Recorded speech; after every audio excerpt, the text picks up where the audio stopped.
Hello and welcome to the Week 7 Expert Roundtable. I use the term expert very loosely, and I also use the term roundtable very loosely. It is a square table, and it is myself and the sharpest hippie in DFS, JMToWin. JM, what's going on? I got my boy band haircut. I got my cardigan. Feeling like an adult. Adam's got his backwards hat and his chest hair. Oh, we're set to go. We're in good shape. I mean, the deeper the V, the better. You know what I mean? It's like, I don't know how to describe it. It's like go to stores and I'm like, do you have any V-necks? And they're like, yeah. And then I look at them and these aren't deep Vs. I need all the way deep Like Vs. belly button V's. Yeah, I wish exactly. you were going to be in Nashville for the RotoGrinders party. I'd bring you a package of belly button V's. Me too, man. I really wish I could. I don't know what's happened to my life. I had an offer to get 4 seats at the Sixers tonight, had to pass it up. Obviously offered to go to the party in Nashville, had to pass that up. Passing on a bachelor party, all in the name of football, JM, all in the name of fantasy football. It seems crazy. Join the club, man. All right, when I first looked at this slate on DK for Week 7, I was like, oh, this is super tight. We're going to have to start doing crazy things like we did in Week 5. But the more that I kind of get into it, I'm not sure it's going to have to be like that. I will say this. It is an injury-laden slate. I think we're going to have to be on our toes Sunday morning. It's not a type of situation where I'd be comfortable at all not being in front of my computer on Sunday morning. We have Leonard Fournette and we have DeMarco Murray, obviously, as the big news. Then we have bunch of smaller news beyond that. Keenan Allen, Jason McCourty, a couple other injuries too that we'll touch on as we go here. What is your impression of the Week 7 slate on DK? Yeah, I wrote that down when we were prepping right before we went on air. Jason McCourty, Patrick Peterson makes a difference in the way the slate shakes out. Brandon Marshall but we need to see. I mean, he missed 42% of the snaps last week. If we get some news that he's going to be off the field quite a bit again, that makes a difference. Brandon Marshall for the Broncos, Jordan Matthews, DeMarco Murray, Delaney Walker, Leonard Fournette, Kelvin Benjamin, all of these impact the way that the slate will play out. I told you before we came on air, my wife is running a 10K on Sunday morning, her first 10K. So I've promised to be there. So I'm going to be cutting down, not throwing a bunch of teams in the Millie Maker this week, going with 2 or 3 main teams that will be easy enough to change around.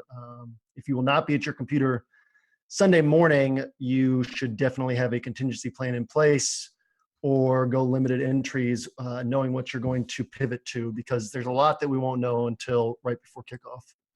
Or option C, just tell your wife to have a nice run and you stay behind. It's always good to take life advice from Adam Levitan. I would highly recommend just listening to anything Adam says about how to handle life.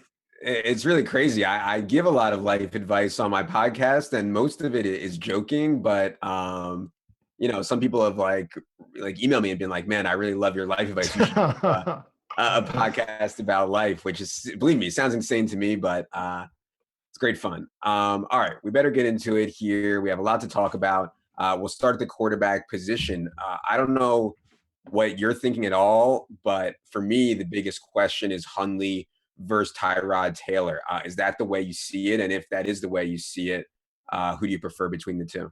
Yeah, that's not even a question for me. You have Hundley going against a Saints defense that, even though they are better than they've been in the past, better than the Buccaneers, you have Drew Brees on the other side. He's going to put up points. Hundley's going to have to pass the ball. The other option is Tyrod Taylor on one of the run heaviest teams in the NFL, minus Charles Clay, possibly minus Jordan Matthews. For me, that's not even a discussion. It's closer for me with CJ Beathard and Brett Hundley. I still like Hundley more, but that's a closer discussion for me than Tyrod Taylor. Obviously, Adam, you are attached to Tyrod. You gave him the nickname Ty God. You're a long time ago in that was like boat 3 years permanently. Ago. So I understand that discussion. I know a lot of people are asking that. There's nothing that there's no reason I could come up with that Tyrod would be a better on paper play than Hundley. Do you have any reasons you could give for that? Yeah, for sure. So rushing expectation, although Hundley is a sick athlete, I don't think he has the same rushing expectation. In the preseason, he hasn't even showed anywhere near the rushing ability that Tyrod has. And we have a pretty big sample of Hundley in the preseason. It's 299 snaps, almost 6 games worth. Hundley is a sick athlete for sure. I don't think he looks to run as much as Tyrod, and I don't think he's as like athletic as Tyrod in terms of pure running and like making guys miss. The other argument you can make is that this Bucs defense, which will be getting Quan Alexander back, but I mean they've been absolutely buried by pass games and specifically by wide receivers and quarterbacks. I mean they've given up the most fantasy points to wide receivers despite facing just an awful group so far this season. We saw Grandpa Carson Palmer just shred them last week as well. So yeah, I think I agree with you. The Saints defense is like not one that I fear, but I think Cam Jordan and Marshawn Lattimore and Ken Crawley and Kenny Vaccaro are at least present a bigger challenge than the Bucs defense does. I guess you disagree there. No, I mean, I agree. I'll come back though with another counterpoint. You can talk about preseason, #preseason for all the Levitan fans out there. And you're talking about running the Aaron Rodgers offense. Hundley and Mike McCarthy obviously sat down this week and came up with an offense that better suits Hundley. Hundley has a lot of issues with pressure. He doesn't feel pressure well.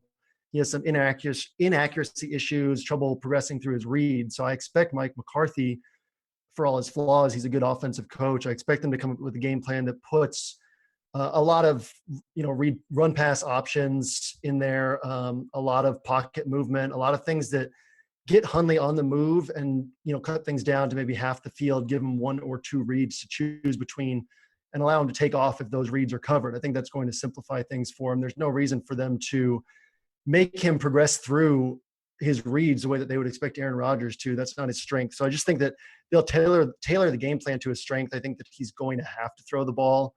And I just think that it's a good spot for him. So I like him more than Tyrod. I'm not against Tyrod, but it's not really that much of a discussion for me. Talk to me about Beathard, because I've been so locked on these two, Tyrod and Hundley, that I didn't even look too hard at Beathard. I do think that he's interesting. I certainly love this spot for Kittle, and I think for Garcon too. We've seen the total in this game go up 1.5. It's now the highest total game on the slate at 48.5. So talk to me about Beathard and how he compares to Tyrod and Hundley for you. Yeah, Beathard has similar issues, a hard time feeling pressure, hard time progressing through reads. The good thing about Beathard this week is Kyle Shanahan offense is a well-schemed offense. The Cowboys are primarily zone defense that aims to filter targets in the middle of the field. So in a tougher matchup against a team that disguises a lot more of their coverages, Beathard is at risk of throwing 3 or 4 interceptions, having a bad game. But I think against the pretty vanilla Cowboys defense that Rod Marinelli has to run with this unit, we should see them able to scheme a lot of guys into open areas of the field and give Beathard a lot of 1-2 read plays that he can hit an open guy who's just sitting there in a soft spot in the zone. So I just think that the matchup sets up well for Beathard. The 49ers are going to have to make a shift. They're, I think, the 4th pass heaviest team in the NFL. I think that will change. I think they'll stick to the run a little bit more. Cowboys can be attacked on the ground and through the air, but this game still sets up well for Beathard. We expect the Cowboys to put up points. The 49ers are going to have to pass at some point.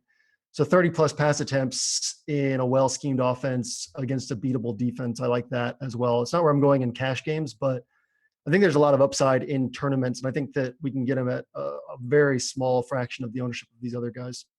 Yeah, I think a lot of the ownership will be down low in Hundley and Beathard and Tyrod. So by paying up, we can certainly start to be a bit more contrarian. I think if you go all the way up to Drew Brees, and I'm not sure I want to do that, but if you go all the way up to Drew Brees, you'll get him really low owned. But let's go to the 6K range, because I think there's some meat on the bone here. I think the matchup that stands out most is obviously Marcus Mariota, who is facing the league's worst pass defense, who might be without PFF's #1 corner, Jason McCourty.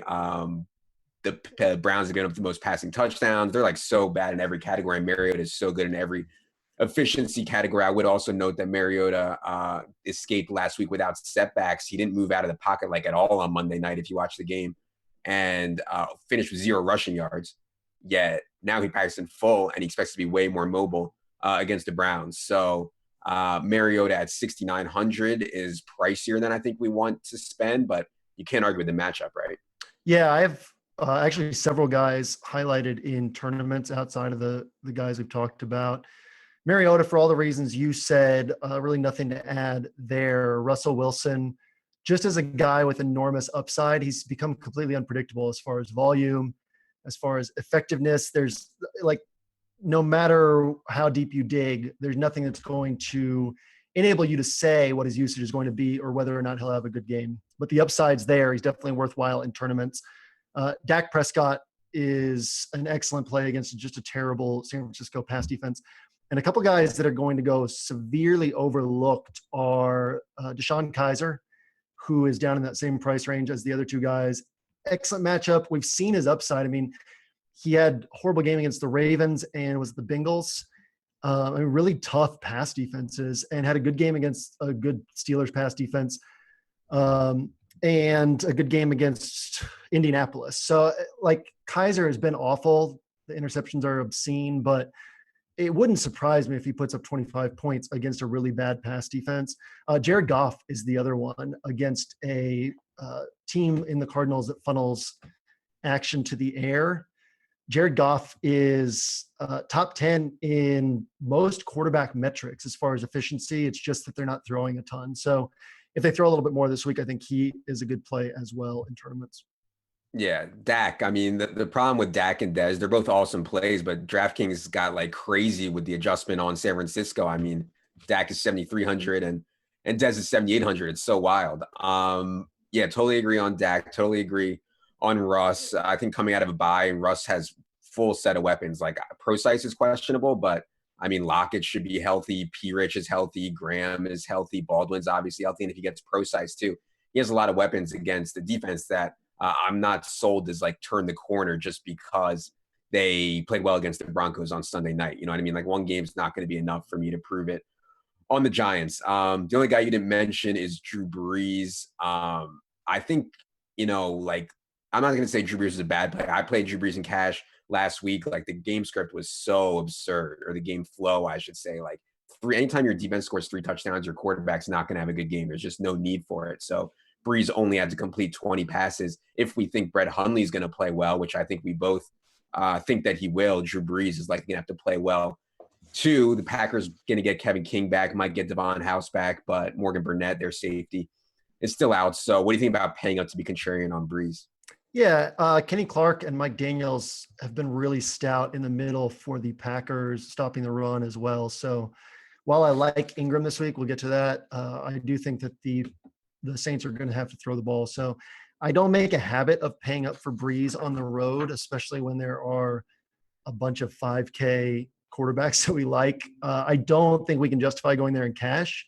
I'm sure you agree with that. But yeah, if you're going to talk about a guy who could get you 30 points and is going to be low owned, you know, another guy that you could pay up to be contrarian is Cam Newton. Really bad matchup against the Bears. Defense has played well, but when Cam's running, he has 26 rush attempts his last 3 games compared to 14 his first 3 games. So when Cam's running like this, there's 30-point upside in any matchup there as well. I mean, there's several places that we can go paying up. Mariota, Breeze, Cam, any of these guys could post 30 points and should be lower owned than these cheaper guys. All right, let's move to running back, because I think one of the biggest decisions on the slate is how to handle LaShawn McCoy.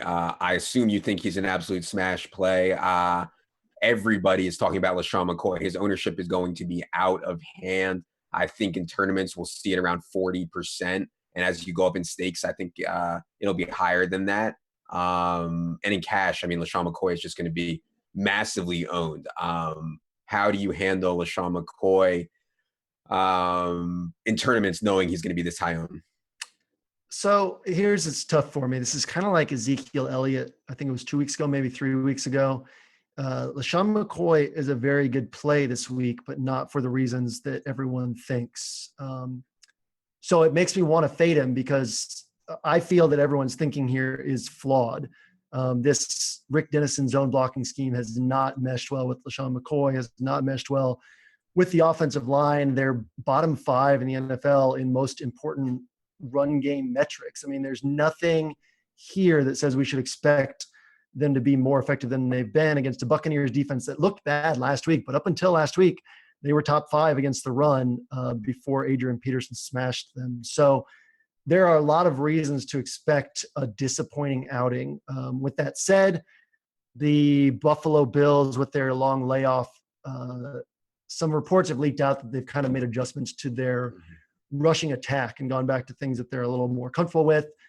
So it's for that reason. And then obviously the targets, which is another thing that people are on. It's for those reasons that I like him, not because of, whatever everybody else is talking about. McCoy still has 2 carries inside the 5-yard line this year compared to 3 from Mike Tolbert. So I don't think that, we're locked into some 25, 30-point game, but with the receptions and the lack of weapons on the Bills, I think that the floor is 18 points. I mean, that'd be maybe 16 points would be a disappointing game. So I'm totally fine going there. He's underpriced for what we expect from him. I'm fine going there and differentiating elsewhere. I don't know. What are your thoughts there? Yeah, I agree. The matchup isn't as good as everybody thinks, and especially with Quan Alexander back for the Bucks, and they got Levante David back last week. But you have a guy who's 7,400, really talented guy who's going to touch the ball 23 times, who that's what he's done on average this season, who the team comes out of their bye saying, we're going back to what worked last year when he averaged 5.4 yards per carry, as opposed to this year. And we're going to focus on getting LeSean going in this game. So it's just a really good spot. Home favorite, obviously, is kind of the spot that we want to attack. So I don't know, man. It'd be an interesting fade. I certainly, anytime a guy's going to be 40+% owned in the NFL in tournaments, there's always going to be merit to fade him. Not just for the injury risk, but just because it's an unpredictable game. And like you said, Mike Tolbert could end up with 2 touchdowns and Tyrod could run one in.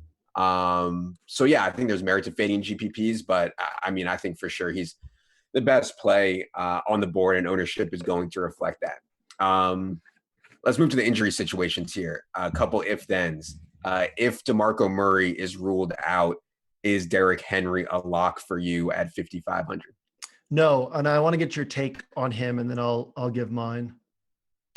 Yeah, so the backups will be like David Fluellen and Khalif Muhammad. I think that the Colts are not as good a matchup as people have said. I think we've talked about here before how the interior of their defensive line is really strong, and obviously that's where Derrick Henry likes to run. He is a unique talent from like a size, speed, athleticism perspective. I would not want to – I probably would not be on board with fading Derrick Henry in cash given a 20-plus touch projection. He's playing the Browns. I'm sorry. But the Browns also the run defense, similar to the Colts, which we'll talk about. I have the Chris Ivory, Leonard Fournette thing on my mind. But anyways, I don't think I would be fading Derrick Henry in cash at 5,500. So I'm still struggling with it. 2 reasons. One, Browns are top 3 run defense. Obviously, the Titans want to run the ball. They're a top 5 run offense. In terms of adjusted line yards, in terms of per play effectiveness, one of the best good offensive lines in the league for sure. Yeah, a very good run offense. So, I mean, that balances out. It's still a very tough matchup, but it balances out. The bigger thing for me is Derrick Henry has 2 targets in 6 games. I mean, he showed last year he can catch the ball. I think it was his first game. He had that long screenplay that went for a touchdown. It's not like this dude can't catch the ball, but DeMarco Murray has kind of become their third down back. So I think even if Murray plays, he'll be limited to third downs. I think we see Derrick Henry on first and second, but we're still on DraftKings on PPR scoring, taking a guy for 20 carries and one catch, maybe 0 catches. So that's a little tough. Like, will I end up with him? Maybe. Is he somebody that I'm just putting on my roster and moving on? Absolutely not. So I think that there's a lot of arguments to be made for him having a good game. There's also a chance he has 90 yards, no touchdowns, no catches, and that's it. Like, that wouldn't surprise me. Would it surprise you? I don't think that his receiving outlook is as bad as you think. I don't know. I mean, I would have to look more at it and think more about it. But I don't know. I mean, we went down this road like 3 weeks ago. That's why I've kind of been hesitant to be like go too deep into Derrick Henry, because like 3 weeks ago it had the same thing with DeMarco Murray. He ended up playing, and I thought he'd only be up in like emergency situation. He ended up playing like a majority of snaps. So who knows with DeMarco Murray? I have no idea what the Titans are doing. He's tweaked his hamstring 3 times since August. It's absurd. Let's move on to the Jaguars one. If Leonard Fournette is ruled out, which he says he's going to play. He didn't practice at all this week. But if Leonard Fournette is ruled out, is Chris Ivory, who I believe caught 9 balls or something insane last week, is Chris Ivory at 4,800 a lock for you against the Colts? Yes. If Fournette's out, I will lock Ivory in right away, or at least that's my plan right now. Ivory has this reputation as a guy who doesn't catch passes because he wasn't used that way with the Saints and Jets, but he's caught 71% of his career targets, has burst in the open field, similar runner to Fournette, obviously not as good. And so, yes, the Colts run defense is good, not as good as the Browns run defense. The Jaguars, basically just the certainty that they're going to run the ball is so high because unlike the Titans who can throw with Mariota, the Jags have no interest in throwing unless they fall behind. So I think Ivory, you're locked into 4 or 5 catches and 20 carries and goal line work, which is similar to what we have with Henry, except minus the catches locked in. So I feel a lot better about Ivory than Henry. I think Henry's a better player, but just all things considered, I feel better about Ivory this week. Though, like you said, Fournette is, saying he's going to play, even though he hasn't practiced all week. If Fournette plays, I still like Ivory in tournaments because there's a chance that Ivory is a guy who sees 20-plus touches. But Ivory is going in cash games for me right away if Fournette's out. Yeah, I would note that TJ Yeldon has been a healthy scratch the last few weeks. And if Fournette is out, Yeldon will be up and I think could take some third down work. So I think saying that Ivory has a floor of 4 to 5 catches is probably a little bit high for me, given that Yeldon has been a third down back for them in the past. Go ahead. No, I was just going to say, that's about what Fournette has been seeing. So even if Ivory has that, first 2 downs roll, they want to run the ball 35 times. So even if Yeldon gets 10 touches himself, there's a lot of work there for Ivory. All right, let's move to Mark Ingram. Obviously, I knew your week was in trouble last week when you said that Mark Ingram had a similar floor to Juju Smith-Schuster. I knew that you were headed down a bad path. Now Mark Ingram has gone up $2,600 to $6,700. Now he is on the road. How do we feel about the price jump on Mark Ingram? Is he still worth it? To be fair, I had Ingram everywhere. It was Jerick McKinnon and Buck Allen, that decision that killed me. Ingram, yeah, he's still underpriced, I think, just for usage. He'll probably get 20 touches. We know that he's locked into a handful of targets each game. So I think that you can pay for him. He's not a guy who jumps out to me as a must play. I think that it wouldn't surprise me if he puts up 13 or 14 points. It wouldn't surprise me if he puts up 25. So I think that's about his range. I think Alvin Kamara is useful as well. They want to get him about 12 to 16 touches per game. And if most of those come through the air, which is likelier this week, as they probably won't score 3 defensive touchdowns, then there's a lot of upside there as well. Yeah, so the Saints get rid of Adrian Peterson and Alvin Kamara the next game sets a season low in catches and sets a season low in snap rate. And it's only because the game got so absurdly out of hand with the defensive touchdowns, right? I think they had bigger plans for Kamara. So if they take a pass-heavy approach or if Hundley plays really well and they need to be pass-heavy, I think that Kamara makes a lot of sense. And I don't mind pairing Drew Brees with Kamara or playing Kamara as part of game stacks with the Packers and hope that it turns into a shootout because although Mark Ingram is an awesome pass catcher, I think an underrated pass catcher, Kamara is like lining up out wide and doing all kinds of really aggressive things in the pass game. So definitely like Alvin Kamara for sure. I think Ingram is okay. I kind of agree with you. He's not somebody that I'm like, I have to jam him in at 6,700 whatsoever, especially on the road. The game script was just so perfect for Mark Ingram. I believe his got like 30 touches or something, was most in 3 years or something crazy like that. Staying in that kind of mid-range, we have some guys that I've gotten questions about. Carlos Hyde, who I think we can agree has a reasonable matchup, is playing at home in a likely high-scoring game. The problem is we never know when he's going to be benched for Matt Breida. I've also gotten questions about Jordan Howard, who had 36 carries in the overtime game last week. I would note no Luke Kuechly for the Panthers. And then we have Melvin Gordon, who has seen 20 targets the last 2 weeks, home against the Broncos. I would know Brandon Oliver is expected back for the Chargers. If that makes a difference, I am not quite certain. So what do you think about that kind of mid-range at running back? So thoughts on who's the first guy you mentioned? Hyde. Hyde. I have such a hard time going to Hyde because 2 weeks ago he was on my main team. Disaster, and disaster. But what I said last week was I said in my article that Hyde was the kind of guy who no one was going to roster, and he still had 25-point upside. So he should see a little more ownership traction this week, but I still think you get him under 6-7%. And again, just a ton of upside. He leads the NFL in carries inside the 5-yard line by a pretty decent margin. In fact, he has 10. Next most guy has 8. A couple guys have 7. Everybody else in the NFL is below that. So a lot of upside there. And Melvin Gordon, I think even if Brandon Marshall is out, it's not really a guy that I want to go to. I don't think that he'll see that many targets with Brandon Oliver back in.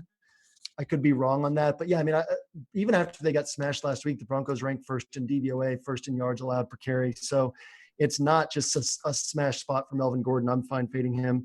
Last week, David Mayo actually played really well in place of Luke Kuechly. So I don't know that makes a huge difference for Jordan Howard. I mean, Kuechly is a game changer, but it's not like just some scrub is stepping in there in place of Kuechly.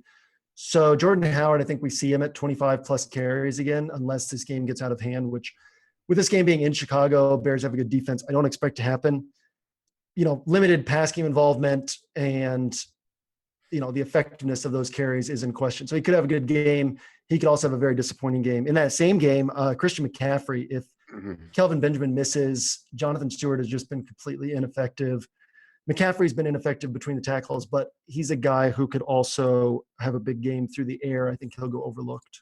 Yeah, I wrote about McCaffrey today. I mean, averaging over 6 catches per game. You can start comparing him to wide receivers in the 6K range, and he's going to compare reasonably. He also has a bunch of red zone targets and targets inside the 10-yard line. And I would say that also that a lot of the Bears linebackers are hurt / out already. So I think a good spot for Christian McCaffrey. One other thing we didn't mention on Carlos Hyde, Sean Lee will be back, and all of the Cowboys linebackers, I think, are healthy for the first time all season. So maybe some improvement there for the linebacking core for the Cowboys. Let's go to the top range now, which I think is interesting because it's actually, at first I thought it was going to be hard to get there, but I do think that in, relatively balanced lineup constructions, you can still get one of Zeke or Le'Veon Bell at 9K and 9,100 respectively. I think that they will be relatively higher owned than maybe I initially thought, especially if we can get Derrick Henry or Chris Ivory in there as kind of a bit of a salary saver. So do you think that it's worth in a vacuum paying up for Zeke and or Le'Veon up in the 9K range? Yeah, both guys have a tough matchup. The Bengals allow a lot of receptions to running backs. I believe they're top 5 in the NFL. So that helps Bell a ton. It's interesting. We can look at past matchups to see how the Bengals handle Antonio Brown. We can't really do that for Bell because he's missed 3 of the last 5 games between these two teams. I think just with usage and receptions, Bell is very much in play. He always has that 30-plus point upside. I think the Cowboys get Zeke heavily involved this week with the suspension looming. That gets a little narrative streety, but they're going to give him 20-plus carries. He's seen 5 targets in, I believe, 3 or 4 games this year. 49ers allow tons of receptions to the running back position. So I like both those guys a lot. I don't really have a read on which I like more than the other. What about you? I always feel better about Le'Veon, especially considering he's playing at home. I always feel better about Le'Veon just because you're getting a guy who can legit catch 10 passes in a game. Like, no matter what happens with the game script, like, I know Zeke has been more involved in the past game, but like we saw what happened when they went to Denver. Maybe I'm scarred on Zeke and I'm scarred on Denver forever after that egregious mistake. But like, yeah, I think I pretty easily prefer Le'Veon there at just $100 more. A couple guys we didn't talk about, Todd Gurley against Arizona, tough matchup, but Todd Gurley still has that 3-down plus goal line role. And then Duke Johnson too. Deshaun Kaiser showed a tendency to throw more to Duke Johnson. And quite frankly, like the Browns not getting the ball to Duke Johnson is just egregious coaching. Like he is the only one on their team capable of making big plays. So what do you think about Gurley and Duke and anybody else off the board at the running back position? Do you think that coaches can get into slumps? I mean, I genuinely, I've been wondering that this year because Hugh Jackson was such a great coach. He was the guy that we talked about frequently as somebody who was a talent maximizer. And I just feel like there have been a lot of things that, like, look at what Sean McVay is doing on the Rams and then think, how would Sean McVay set up this Cleveland offense with the pieces that they have? And he would be a lot more creative and a lot more successful than Hugh Jackson's been. So, yeah, it's tough to trust the Browns right now. I hadn't really thought much about Duke Johnson. The other guys that I had listed were, Todd Gurley, just kind of like Melvin Gordon last week, the kind of guy who could be 2, 3, 4% owned and still put up 30 points just because of usage. Not a great matchup, but the usage should be there. In that same game, Adrian Peterson, the Rams stopped the pass. I actually really think that the Cardinals are going to tailor things a little bit more to the run this week. If we're going to be willing to go to Derrick Henry at huge ownership and a guy who's not catching passes, I think we should also be willing in tournaments to go to Adrian Peterson, who, especially in higher dollar tournaments, it just seems like such a non-sharp play that I think he'll be really low owned and still maintains a lot of upside. And then Joe Mixon, I mean, this is the kind of week that it is. It's like there's nothing that I really love, but there's a lot that I like. It makes it a really tough week. Joe Mixon, 5K, and he's going to see 19-plus touches against a Steelers defense that is much easier to attack on the ground than through the air. So I think Joe Mixon's an excellent play. I probably won't go to Marlon Mack, coach speak with him getting more touches. I'll have to see it first. And then a lot of people have asked about Jay Ajayi. I'm not as high on him. Again, I'd prefer guys who catch passes, and I don't think that the Jets defense is a pushover. But Ajayi is in play as well. I mean, we've covered like 12 or 14 running backs, and I think that they're all like, any of them could viably put up 20 points. So it's a weird week in that way. Yeah. We need to move on. We're running behind here, but I will say comparing a like 34-year-old Adrian Peterson to a 23-year-old or 24-year-old horse like Derrick Henry isn't a slap in the face. I will not be rostering Adrian Peterson. I'd rather lose than play Adrian Peterson off of a big game. And now getting the price jump, and now going to London, like his old crickety legs are gonna like cramp up on the way to London. You know what I mean? So yeah, I'm off Adrian Peterson, but good luck to everybody who plays him, which I'm sure will be a lot of people. Let's move to wide receiver. I don't think there's necessarily going to be chalk play at wide receiver. I don't think I have anybody projected over 20% at wide receiver. It's just not a great week for the position. I think in my model, like nobody's getting a good grade whatsoever. So I'm curious to get your thoughts. I guess we can start at the top with Antonio Brown, who has really struggled against Cincinnati in their last 4 regular season meetings. Like really struggled, like under 100 yards every time, only 1 touchdown. And then AJ Green, who I don't think has a great matchup. Artie Burns and Joe Hayden. I know people want to pick on Joe Hayden all the time. I still think he's a talented guy when right. So how do you feel about getting up to AJ Green and Antonio Brown? Yeah, I think you put it perfectly. I mean, it's just there's nobody who's actually a good play. Michael Thomas is the closest. I know that you're the ownership guru, so I'll defer to you there. He's the guy that seems the likeliest to get over 20%. That would really surprise me, considering he was 15% last week in a really good matchup at home and burned everybody who rostered him, Yeah. Well, on that note, his worst game before last week was 4 catches for 40 yards. So that's an 8-point floor. I mean, that last week was an outlier. I think that you can pencil him in for 8 points every week if he has a bad game. He's seen double-digit targets in 60% of his career starts. So I think that he's an excellent play. Antonio Brown, yeah. So here's the tough thing. Like, we want to talk about AJ Green. The Steelers have been one of the best pass defenses in football, right? But they faced Deshaun Kaiser, Case Keenum, Mike Glennon, Joe Flacco, Blake Bortles, and Alex Smith. So how much do we know? about the Steelers' pass defense. It's weird to be in Week 7 and know this little about a pass defense. The one thing we know is the Steelers have an excellent pass rush, and the Bengals have a really bad offensive line. They've had to adjust their entire offense to account for that offensive line. So, yeah, I mean, I could see A.J. Green having a big game. I'd have a hard time going there. I try not to let ownership be the first thing I think about. I want to take the good plays, but when I don't know if a guy's a good play, it's tough if he's going to be, the highest owned wide receiver to get excited about it. With that said, there's nothing else that I'm that pumped about paying up for. You brought up before the show and then earlier in the show and then in your articles this week, the price jump for Des Bryant, 7,800. If you're going to get him at 7,800 compared to A.J. Green at 83, you have so many more reliable targets for Green. So even in a tougher matchup, I think Green's a little bit of a better play. Oh, yeah. Mike Evans, I posted on Twitter this week, one of like 3 tweets trying to appease Adam. The route tree for Mike Evans has been kind of a mess this year. He ranks, I think, 7th in the NFL in targets per game, but 26th in percentage share of team air yards.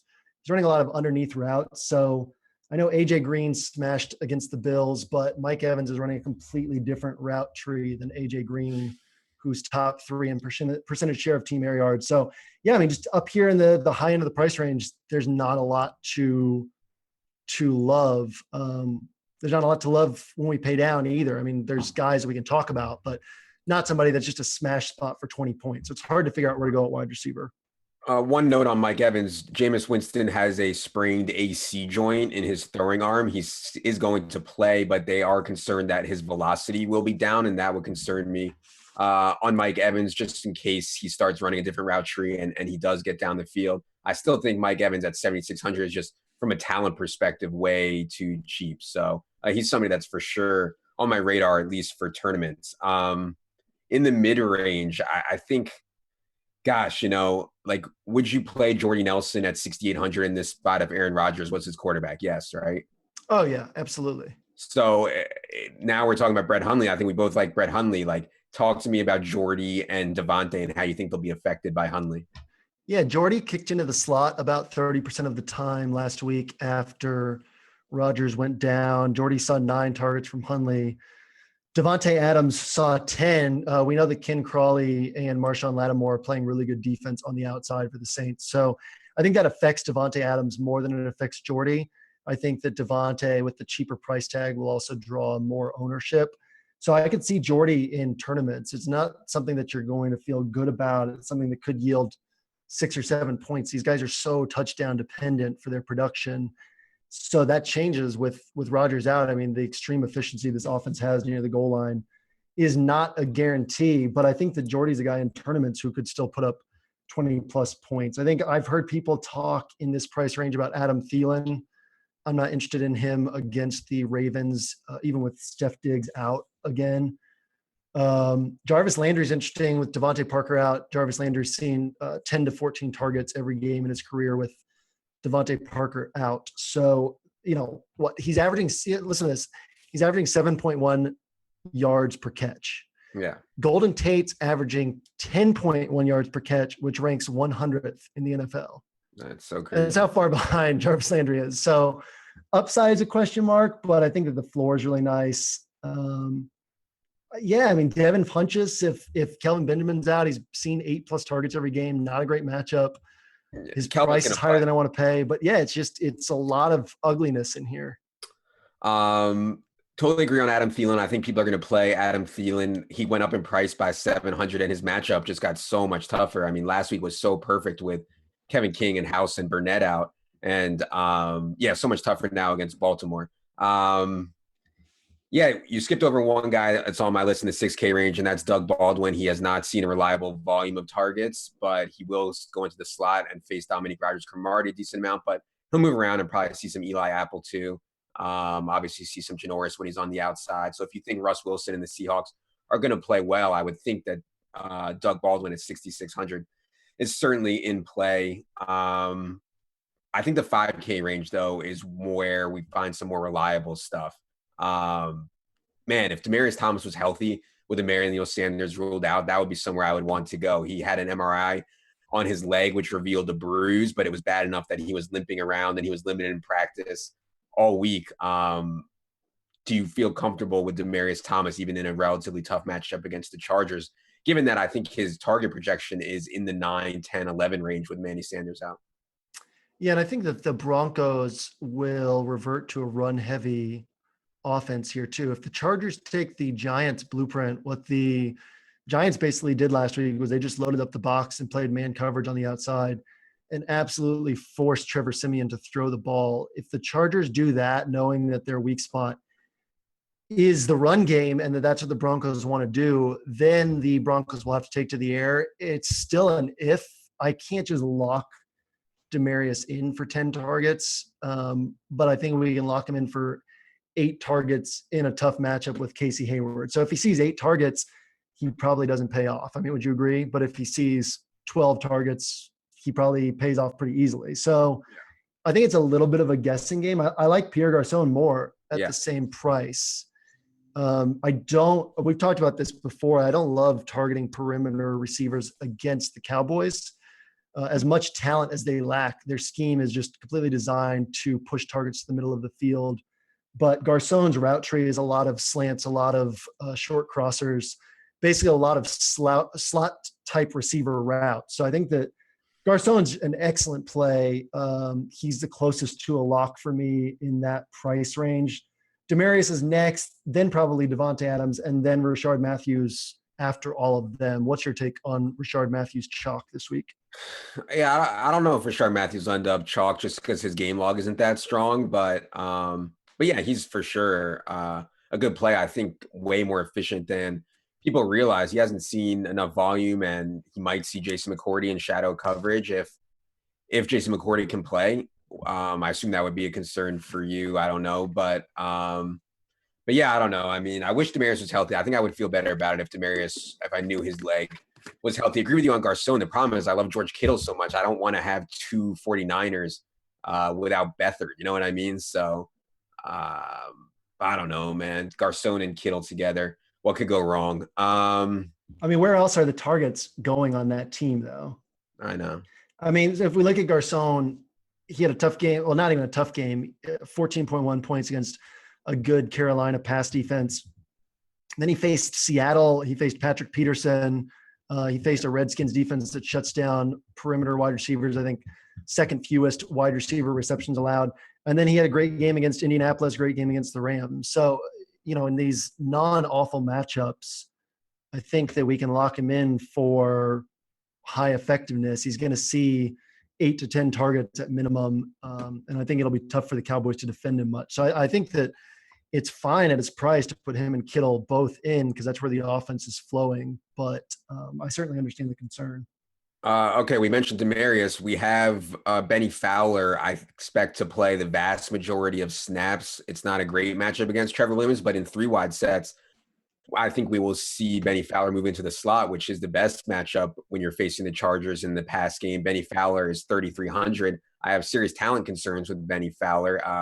I played him in preseason before and often left disappointed. Jordan Taylor has left me happier coming out of preseason games. Benny Fowler doesn't strike me as your kind of guy, but at 3,300, are you interested at all? Yeah, I was about to ask, what about hashtag preseason Jordan Taylor? Yeah. You have interested I'm afraid they're going to go 12 a lot and just play Heuerman and Derby, like you said, I think they try to go really run heavy. And if they do that, then we might not see enough 3 wide sets for Jordan to play. Yeah, I think Fowler is a fine play. I have a hard time clearing out like a way for him to get north of 10 or 11 points. So if we talk point per dollar, then yeah, he's strong. I have a really hard time seeing him pay off in a big way. I think Robert Woods we don't need to get into it too much. I'm sure it's been talked about everywhere, but with Patrick Peterson on Sammy Watkins, I think Robert Woods has a higher ceiling for just a little bit more. I think Cooper Kupp probably even has a slightly higher ceiling than Benny Fowler. I think Eric Decker has a higher ceiling than Benny Fowler. So I like those guys more. Yeah. I'm fine with Fowler, but I'd rather go to these other guys.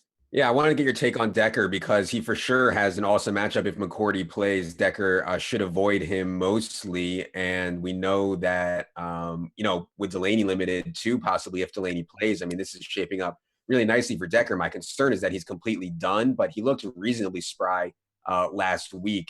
Like, what's your take on Decker? So it's one of those situations, kind of like LaShawn McCoy, when everyone's on something for the wrong reasons, my natural inclination is to fade. So because the Browns allow so much production to quarterbacks, everyone assumes that means they allow production to wide receiver. They're facing the fewest targets per game in the NFL to wide receivers. They're not facing many targets to running backs. Everything against the Browns is flowing through the tight end. That's why quarterbacks are smashing them. High efficiency and a lot of targets to tight ends. That could change if McCourty is out. But yeah, so I'm not on Rashard Matthews if McCourty's in there. Decker, like you said, he'll be in the slot more. I think that he's totally viable. I don't think that he's a lock. So it won't surprise me if he has a 15 or 20 point game. He's still seeing red zone targets. The Titans are using him down there. He's not a lock, but it won't surprise me if he has 15 or 20 points. It also won't surprise me if he has 7 or 8 points this week. One of the last guys I wanted to ask you about, if we get news that Jordan Matthews is going to play, this looks like an awesome spot for him with Charles Clay out, with Andre Holmes / Zay Jones inept, and facing the team that gives up the most fantasy points to wide receivers in the entire league and gets smashed by slot receivers as well. It looks like a great spot for Jordan Matthews. He should be in shape. It was only thumb surgery, and he's only 3,700. I'm not sure he's going to play, but if he does, how do you feel about J-Matt? Yeah, he said, or he practiced fully today, didn't he? Yeah. I mean, of course, that implies that he was catching passes, which is not necessarily a guarantee. But I love Jordan Matthews at that price tag in this matchup. I think that's the place to go through the air against the Bucs.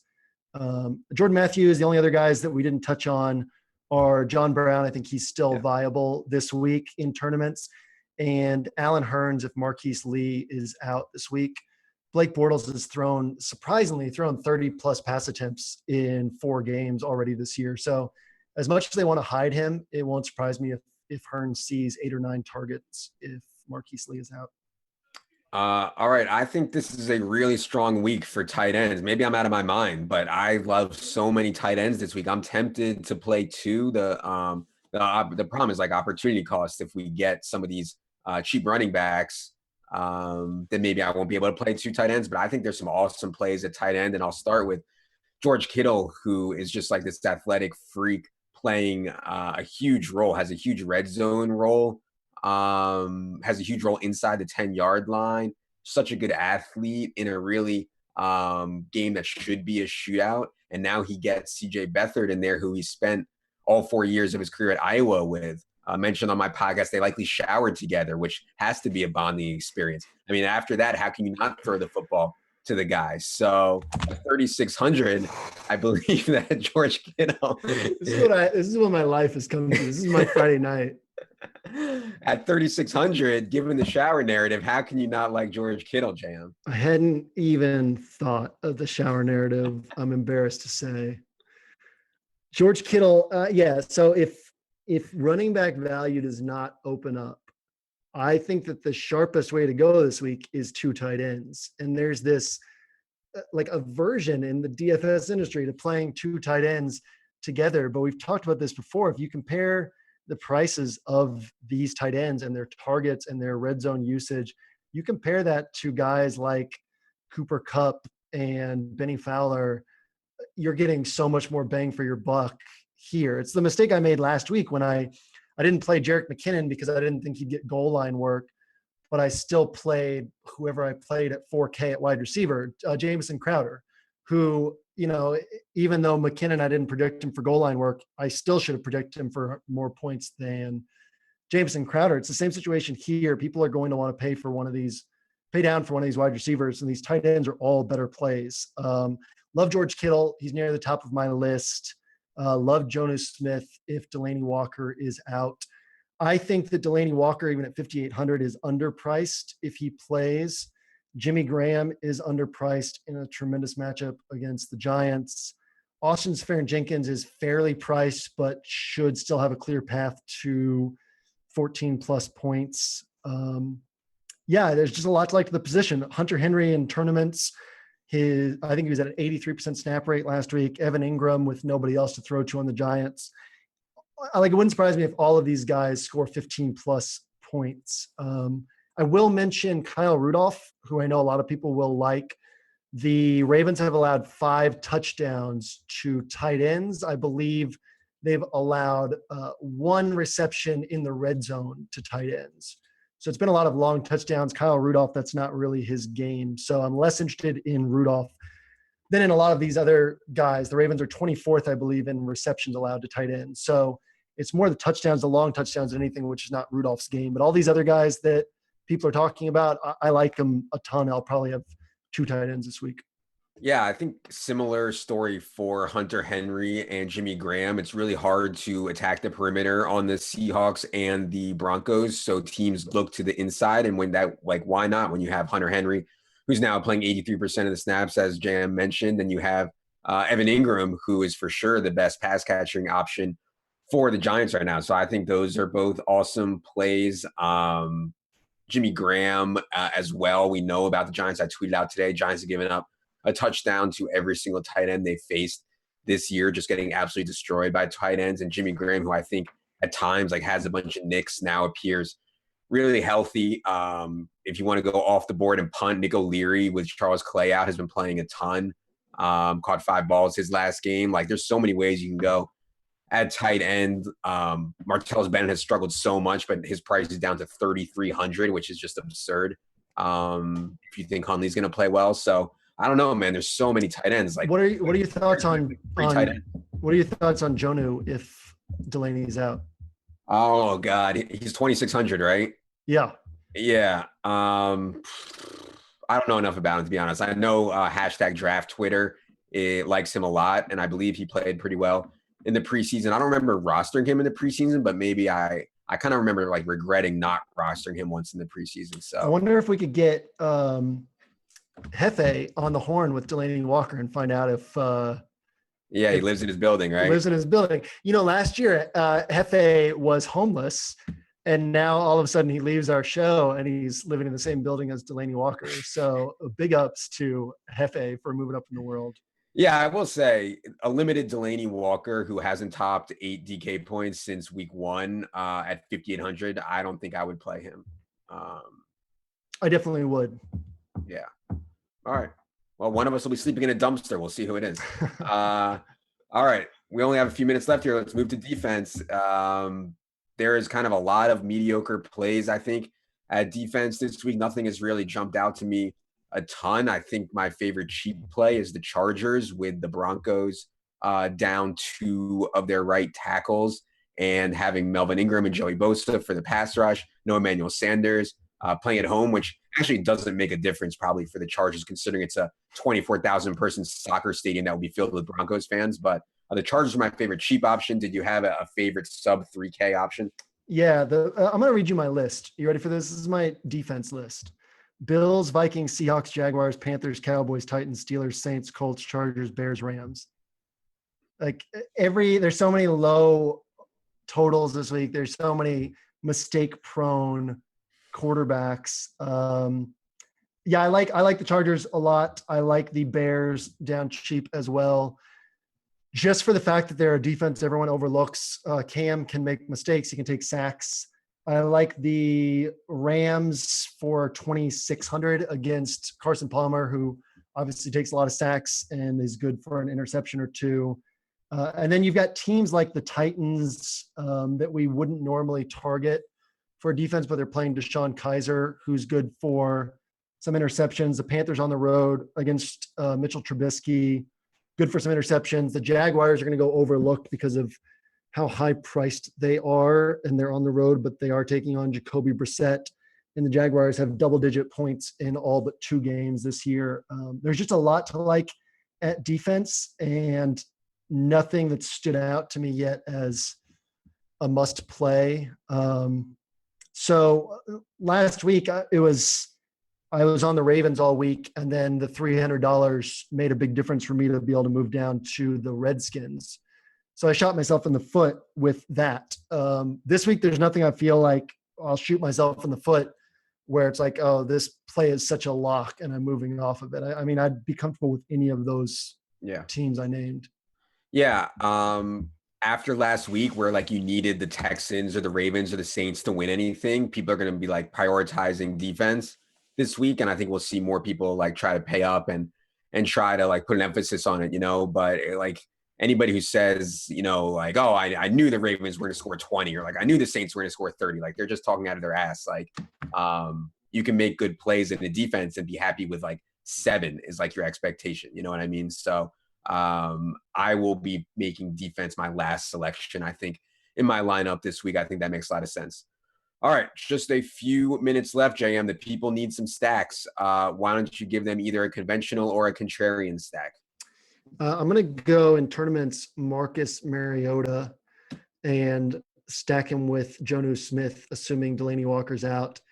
If Delanie Walker is healthy, now if he just plays, I don't want to play him. But if they're saying he's healthy, he's faced a lot of double coverage this year. He's been a priority for opponents.